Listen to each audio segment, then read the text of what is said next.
اور اس مورتی کے سامنے آپ کا شاگرد دل ہار بیٹھا ہے اور کہتا ہے کہ اتنی حسین تو شیزہ کے سامنے سے میں ہرگز نہیں ہٹ سکتا، اس کو چھوڑ کر میں کہیں نہیں جاؤں گا، مجھے یہاں رہنا ہے۔ آپ کا شاگرد اس عشق میں پاگل ہو گیا ہے۔ حضرت کہنے لگے کہ چلو چل کر دیکھتے ہیں کہ کیا معاملہ ہے۔ سارے ساتھی حضرت کے ساتھ وہاں پہنچے۔ اللہ والے چاروں طرف کا جائزہ لیتے ہوئے بستی کے اندر داخل ہوئے۔ آپ اس شاگرد کے پاس آئے، شاگرد سے کہا کہ کھڑے ہو جاؤ۔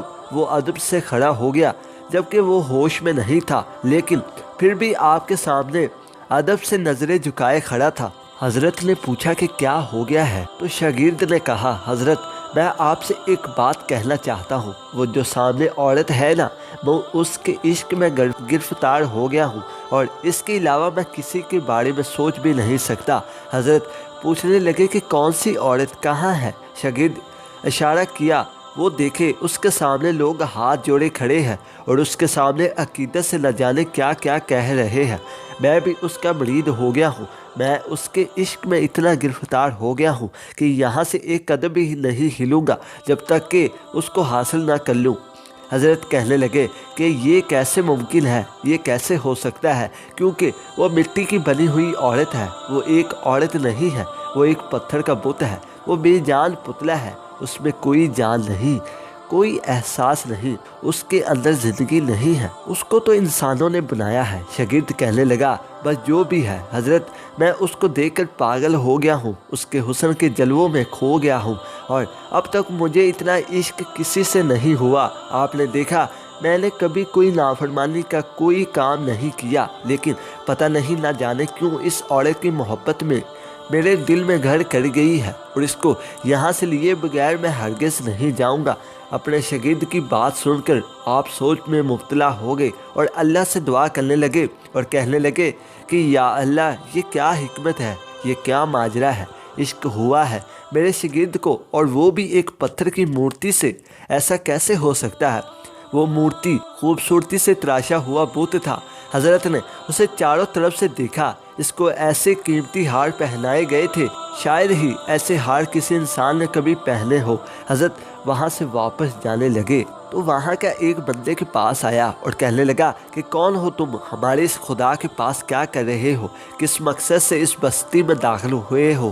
حضرت نے فرمایا کہ دیکھو، طیش میں نہ آؤ، ہم یہاں پر تمہیں کوئی نقصان پہنچانے نہیں آئے، بلکہ ہمارا شاگرد یہاں پر آیا تھا کھانے پینے کا سامان لینے کے لیے، لیکن میرا شاگرد تمہارے اس بت کو دیکھ کر یہاں کا ہی ہو کر رہ گیا ہے۔ پنڈت کہنے لگا یہ تو اچھی بات ہے نا، اس سے تو ہر کوئی محبت کرتا ہے، یہ ہمارا خدا ہے، ہم اس سے جو مانتے ہیں ہمیں مل جاتا ہے۔ اللہ والے نے فرمایا کہ یہ کچھ بھی نہیں کر سکتا، کیونکہ جو کچھ کرنے والا ہے وہ صرف اللہ تعالیٰ ہے، اس کے حکم سے اس کے تمام بندے تمام کام کر سکتے ہیں، لیکن وہ بھی اللہ تعالیٰ اجازت دیتا ہو۔ لیکن ایسی کوئی چیز جو بے جان ہو، جسے خود انسانوں نے بنایا ہو، آخر اس کے اندر ایسی طاقت کیسے آ سکتی ہے کہ وہ کسی کی مراد پوری کر سکے؟ پنڈت نے کہا کہ یہ تم کیا کہہ رہے ہو، تم تو بے ادبی کر رہے ہو۔ آپ نے فرمایا کہ میں حق بات کہہ رہا ہوں جو تم سن رہے ہو۔ پنڈت نے کہا کہ آپ ہمارے اس بت کو برا بھلا کہہ رہے ہیں۔ آپ نے فرمایا کہ اس کے بنانے والوں نے اس کو بنا کر بہت غلط کیا، کیونکہ اس نے اس سے اپنے آپ کو نہیں بنایا، بلکہ تم لوگوں نے اس کو بنایا ہے، اور میں کہتا ہوں کہ ایک اللہ کی طرف آ جاؤ۔ وہ پنڈت آپ کے سامنے گستاخی کرنے لگا۔ آپ نے دیکھ لیا کہ اللہ تعالیٰ کا حکم آ چکا ہے۔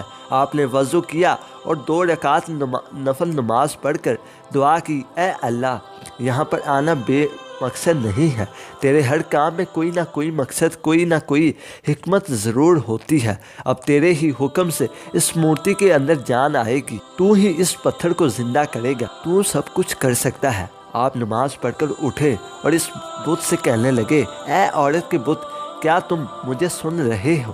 اللہ کے حکم سے تو زندہ عورت بن جا۔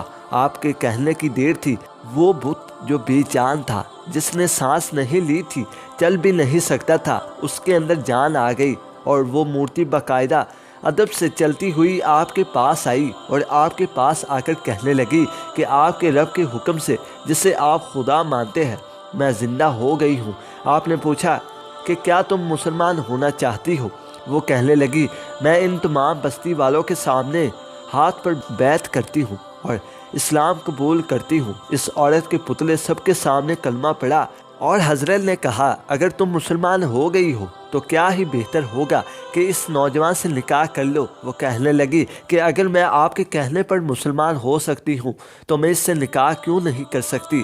بے شک میں اس کے ساتھ نکاح کرنے کو بھی تیار ہوں۔ پوری بستی حیران و پریشان ہو کر یہ منظر دیکھ رہی تھی۔ سب حضرت کے پاس آئے اور کہنے لگے آپ نے اس بت کو کیسے زندہ کر دیا؟ آپ نے کہا یہ سب کچھ میں نے نہیں کیا بلکہ اللہ تعالیٰ نے کیا ہے۔ وہ پوری بستی پنڈر سمیت جو کل تک ایک بت کی عبادت کرتے تھے اسی وقت مسلمان ہو گئے اور اللہ تعالیٰ کی عبادت کرنے لگے۔ بے شک اللہ تعالیٰ ہر چیز پر قادر ہے۔